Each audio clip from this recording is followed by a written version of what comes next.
Hello friends, my name is Ryan. I'm going to tell you a story named The Deadly Shipwreck Souls Lost at Sea, which is a very amazing story full of twists. So, let's start.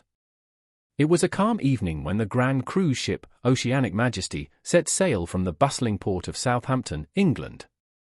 The ship was a marvel of engineering, boasting luxurious suites, dazzling chandeliers, and an elite crowd of passengers. On board were business magnates, honeymooners, and even a famous novelist working on his next bestseller. But among these glittering individuals was a man named Arthur Stone, an unassuming history professor who had spent years chasing tales of a legendary shipwreck. Arthur had boarded the Oceanic Majesty with a peculiar intent. He believed this voyage would cross paths with the cursed waters of the North Atlantic. He carried with him a worn journal, handed down through generations, filled with cryptic notes, maps, and unsettling drawings of ghostly apparitions.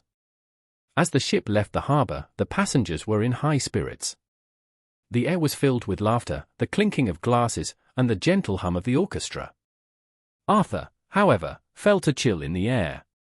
He had spent the past few nights studying the journal and had come across a chilling entry from 1842.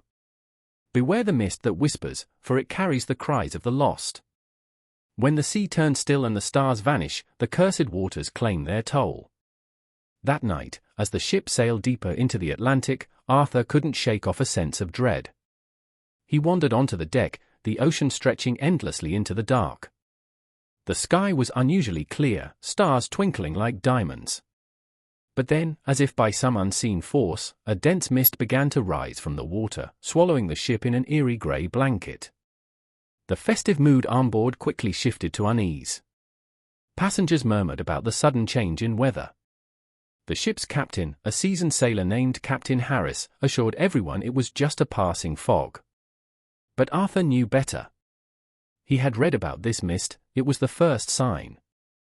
As the night wore on, strange occurrences began to unfold. A passenger claimed to hear faint voices calling her name from the mist.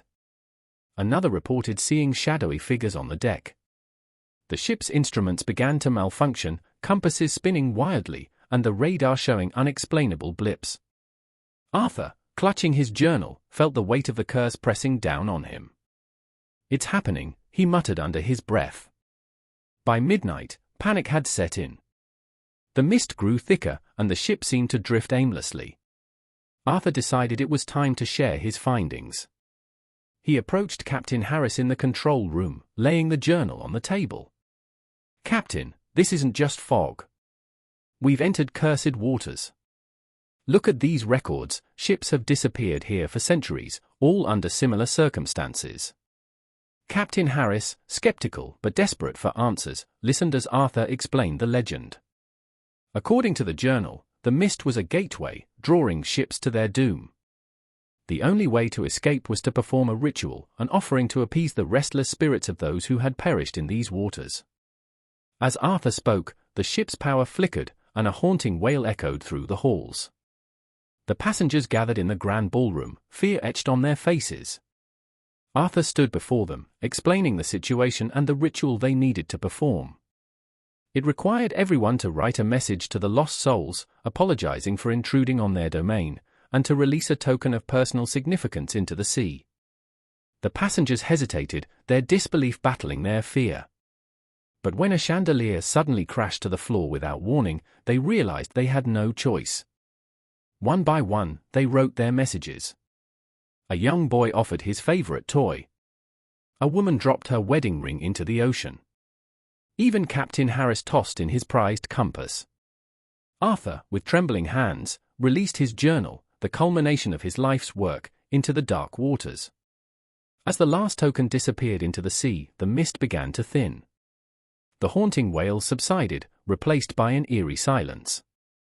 For a moment, it seemed as though the ship would be spared. But just as hope returned, the ship jolted violently. The passengers screamed as the hull groaned under immense pressure. Arthur realized the ritual hadn't been enough. There was something more the spirits wanted, a deeper sacrifice. In that moment, he understood the final entry in the journal. When all else fails, one must join the lost to save the rest. Without hesitation, Arthur ran to the edge of the deck. He turned to the terrified crowd and shouted, "Tell my story. Remember me." Then, before anyone could stop him, he leaped into the dark abyss. The mist vanished instantly, the stars reappearing in the night sky. The oceanic majesty regained power, and the passengers realized they were no longer adrift. They had been saved, but at a great cost. In the days that followed, the survivors recounted Arthur's bravery. The ship's crew documented every detail of the ordeal, ensuring his sacrifice would never be forgotten. When they reached their destination, the story of the deadly shipwreck and the souls lost at sea became a legend, a chilling tale passed down through generations. And now, dear friends, I have shared this haunting story with you. If you enjoyed it and want to hear more suspense-filled tales, don't forget to subscribe to my channel. This is Ryan, signing off. Stay safe, and beware of the mist.